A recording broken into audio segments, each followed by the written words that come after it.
kok mereka nggak pernah perang spanduk gitu loh. Sementara lawan menggunakan itu, baleonya gede-gede itu coba. Gede-gede. Malah dia bukan spanduk lagi, gede-gede. Yang diturunkan Pak Dudung itu bukan gede-gede itu. Gila, karena itu berpengaruh. Benar, itulah cara kita perang informasi. Pak Dudung nggak mau pusing dia. Oh ini wilayah saya Pangdam. Nggak perlu dia dengan gubernur. Nah, nggak perlu dia dengan gubernur gitu loh. Tapi dia mengambil timing yang tepat. Timing yang tepat apa? Ketika Habib Rizik pulang tanggal 10 November. Sengaja Habib Rizik pulang tanggal 10 November dikira dia akan disambut seperti pahlawan. Kan itulah tentara, faktor waktu menentukan. Nah, kalau kita mau bikin begini, kapan waktunya yang menentukan? Lihat, kita harus menganalisa kapan waktu yang tepat.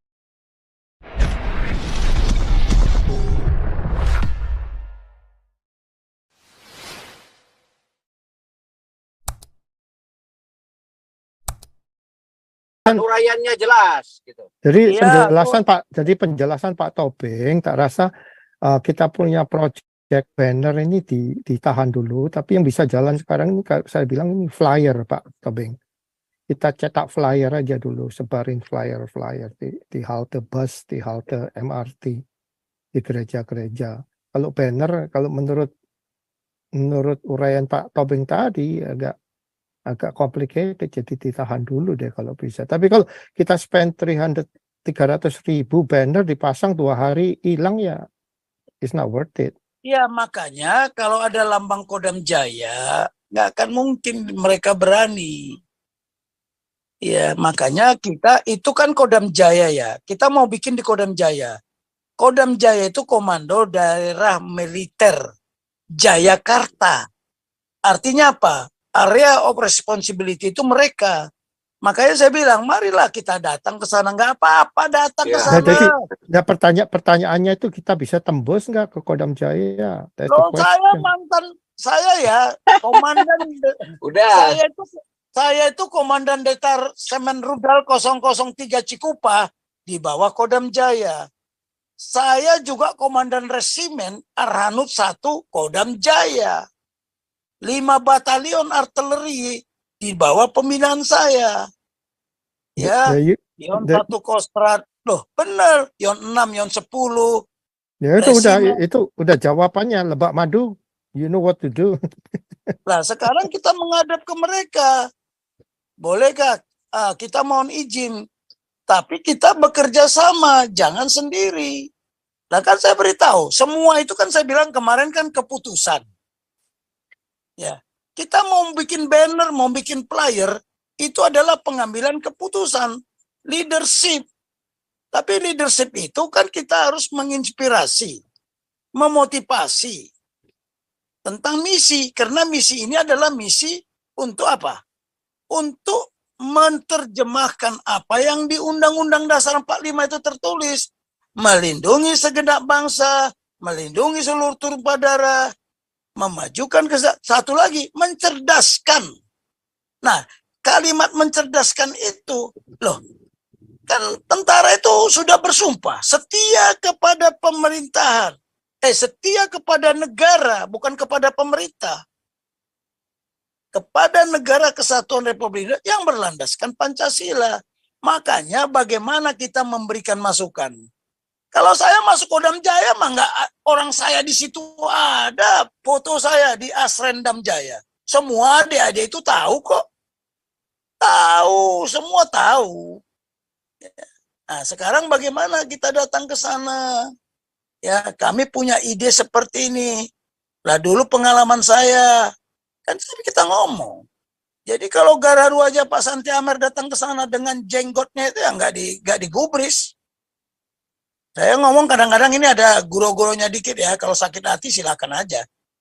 Ya kan digubris. Nanti kalau Kodam sudah merintahkan, dia juga kalau Kodam, dia akan lapor, karena ada atasannya. Siapa? Kepala Staf Angkatan Darat. Nah, Kepala Staf Angkatan Darat, oke silakan langsung, karena Pak Dudung itu kan mantan Pangdam Jaya. Nah, ini nanti akan beredar semua seperti itu. Yang namanya ide, kita ini perang informasi. Kan sudah saya bilang, geopolitik itu bukan lagi fisik sekarang, tapi yang non fisik. Non fisik itu apa? Hati dan pikiran. Dulu saya sapu bersih semua itu. TNI, Polri, Golkar adalah bahaya laten. Nah, mereka menulis itu. Saya bilang sama Panglima, kok diam aja nih Komandan Kodim sama Danrem. Wah, di mana Bing? Ayo kita jalan Pak, kita lihat itu di daerah-daerah mana. Ditulis pakai warna hitam. Mana ada yang tahu? Karena saya peduli orangnya. Wah, langsung Pangdam Jaya bilang apa? Cabut semua, bersihkan. Wah, kita mah gampang kalau tentara. Perintah Danyon, perintah Dandim, selesai semua itu. Bikin ini semua bikin, nggak peduli. Lah, karena memang kita gampang gitu loh ya. Komando dan kendali itu cepat gitu loh. Bisa kok, nggak ada yang nggak bisa. Kalau mau koordinasi juga sama polisi, di situ kita uji mereka. Apakah mereka masih memegang teguh Pancasila dan Undang-Undang Dasar 45? Jadi kalimatnya harus didesain dulu. Ya. Tidak ada ideologi lain kecuali Pancasila umpamanya. Itu kan harus ada. Gitu loh. Terus masalah apa? Ya kan? Penjajahan, ya, penjajahan yang paling kejam adalah penjajahan terhadap bangsa sendiri. Beribadah aja tidak boleh. Itu dong kalimatnya seperti itu. Tiap hari orang lewat, tiap hari orang masuk kotaknya. Itu. Ya, tapi nanti pasti ada spanduk lagi yang muncul yang menentang itu gitu loh. Nggak apa-apa yang namanya peperangan informasi. Informasi itu bisa expired, jangan salah. Bisa expired ya. Boleh Makanya boleh nggak nyinggung agama Pak Tobing?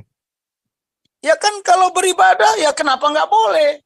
Enggak, maksudnya Nah, specifically agama nah kadrun. kita bilang beribadah. Ya sekarang kan beribadah, tapi nggak usah lah kita bilang itu, orang udah tahu kok siapa yang dipersekusi. Makanya saya bilang coba pakai ilmu yang namanya abstraksi. Orang berpikir ini maunya apa? Ya kan? Tegakkanlah hukum agar orang beribadah itu damai, nyaman, aman. Gitu. Itu kalimatnya. Saya jujur aja ya, ini saya ngomong ini, ketika ngomong ini saya muncul ide. Nah, kalau enggak udah saya sampaikan kemarin kan. Nah, tetapi karena tadi kita kemarin saya sudah sampaikan tadi malam ya, iyalah tadi malam kan kalau nggak salah sama Pak Beta Maluku. Nah, udahlah, kalau mau soal ide, ayo. Tapi kalau di asrama-asrama tentara ditaruh, nggak akan ada yang berani nurunkan di pintu-pintu gerbangnya itu. Ya, sekarang coba kita lihat. Dari situ kita tahu, oh mereka ini khilafah gitu loh. Iya. Nanti ada aturan main. Makanya kita harus lihat prosedurnya gimana. Saya kira Pangdam Jaya pasti mau. Ya, pasti mau. Pakasat pasti mau. Karena ini adalah mendukung mereka. Cuman saya lihat kemarin ini karena nggak ada lagi creator pemerakarsa, saya juga heran setelah kejadian belakang ini kok mereka nggak pernah perang spanduk gitu loh. Sementara lawan menggunakan itu, baleonya gede-gede itu coba. Gede-gede. Malah dia bukan spanduk lagi, gede-gede. Yang diturunkan Pak Dudung itu bukan gede-gede itu. Gila, karena itu berpengaruh. Benar, itulah cara kita perang informasi. Pak Dudung nggak mau pusing dia. Oh ini wilayah saya Pangdam. Nggak perlu dia dengan gubernur. Nah, nggak perlu dia dengan gubernur gitu loh. Tapi dia mengambil timing yang tepat. Timing yang tepat apa? Ketika Habib Rizik pulang tanggal 10 November. Sengaja Habib Rizik pulang tanggal 10 November dikira dia akan disambut seperti pahlawan. Kan itulah tentara, faktor waktu menentukan. Nah, kalau kita mau bikin begini, kapan waktunya mau menentukan? Lihat, kita harus menganalisa kapan waktu yang tepat. Strategi, waktu tidak tepat, kita bisa kena hancur. Karena keputusan tadi, resikonya dan konsekuensi. Contoh, ketika almarhum Presiden Habibie ya mendeklar referendum, waktunya nggak tepat. Coba kalau tahun 74 dulu, 75 referendum, pasti tim-tim nggak lepas dari kita. Nah, ketika Pak Habibie mendeklar itu, diocok-ocok lagi sama Golkar waktu itu kan. Oh, kita baru menang pemilu November kemarin. Nggak apa-apa, Pak. Pasti kita menang. Oh, dia nggak tahu paradigma. Saya bilang apa? Pergeseran paradigma. Semua kesuksesan itu bergerak ke titik nol. Paham nggak dia? Nggak paham. Makanya saya mengajarkan paradigma itu nggak main-main. Ya, tidak main-main saya mengajarkan paradigma. Sama dengan ini sekarang paradigma khilafah sama paradigma Pancasila. Coba nanti kalimatnya itu loh. Ya kan? Makanya kalau Indonesia, negara kesatuan Republik Indonesia ini mau utuh dan tetap tegak, tidak ada ideologi lain. Begitu. Itu termasuk juga. Nah, kita kaitkan Pancasila sama masalah-masalah ibadah yang dipersekusi. Ya, tapi kita nggak perlu terlalu eksklusif atau menjelekkan yang lain. Jangan, biarkan aja. Nah, coba koordinasi juga nanti ke Pak Islah, ya, orang Madura yang ada di BNPT. Ya, koordinasi semua. Ini kaitannya udah berat. Lah, khilafah itu ya, saya kan bilang radikal itu boleh, tapi kalau sudah radikal ekstremis, sudah terlalu fanatik, nah ini bahaya. Silakan fanatik beribadah, tapi jangan fanatik agama. Nah, cobalah. Bisa kan ditulis Bhinneka Tunggal Ika, ya. Jangan sampai Bhinneka Tunggal Ika menjadi Bhinneka Tinggal Duka. Ya kan? Indonesia abadi. Jangan bikin harga mati enggak. NKRI harga mati. Tidak, jangan disingkat-singkat. Karena kayaknya itu bermacam-macam.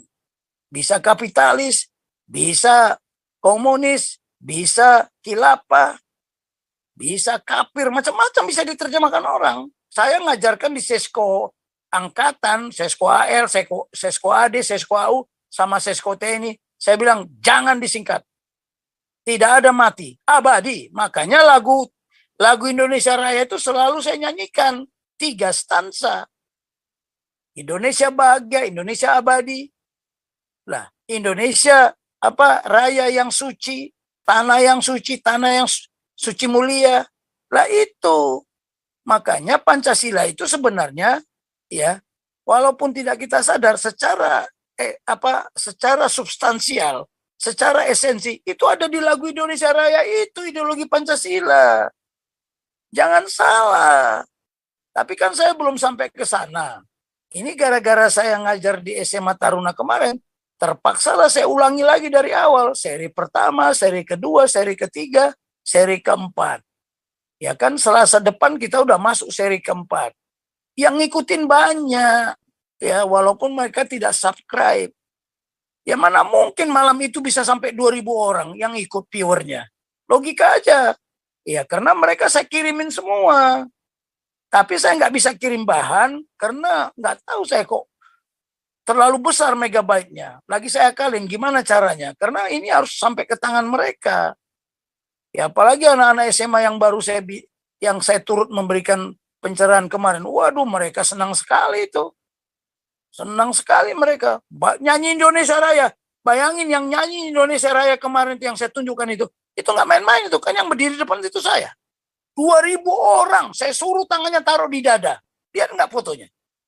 Semangat. Itu suara mereka coba. 2.000 orang. Nggak main-main. Nah itulah tadinya.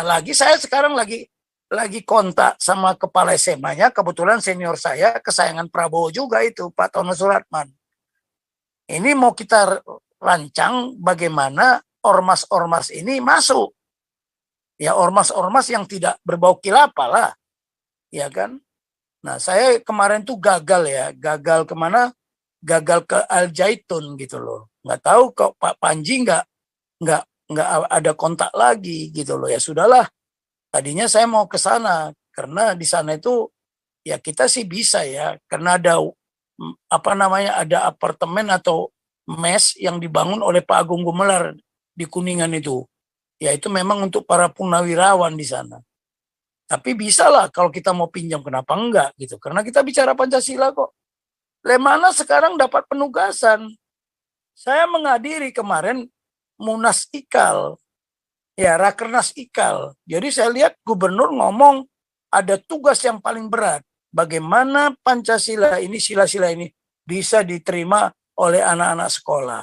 Nah, dimulailah oleh anggota Paskibraka. Ya, tapi saya nggak tahu siapa yang memberi pembekalan. Ya, saya nggak pusing lah itu. Yang penting mereka ngomong. Makanya kita harus memviralkan apa yang ada di kita ini. Organisasi saya Satria Kita Pancasila juga melempem ini. Karena ketuanya sakit, sekretarisnya sakit lagi. Kemarin saya suruh datang ke rumah.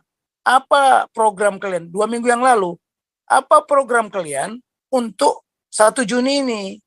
Tadinya mereka mau orasi katanya di Bali. Tanggal 26 berangkat. Tapi nggak jadi kelihatannya. Ya udahlah, nggak apa-apa. Jadi kita memang ya oke lah. Ya kita lagi mengurusin masalah-masalah yang terkait dengan persekusi ibadah. Tapi jangan fokus ke situ saja. Kita paralel. Bagaimana kita mencuci otak-otaknya mereka ini. Karena anak-anak kita ini udah dicuci otak. 83% hasil survei. Anak SMA lagi. Saya kemarin diapain sama senior saya dari Menhan. Bing, coba lihat itu. 83%. Adik saya juga kirim. Banyak sekali yang ngirim ke saya. Hal yang sama. Iya bang, saya pelajari. Lah tadi saya dikirim juga. Itu hati-hati ngomong hari lahirnya Pancasila. Iya bang, saya sudah ngomong kemarin, saya bilang.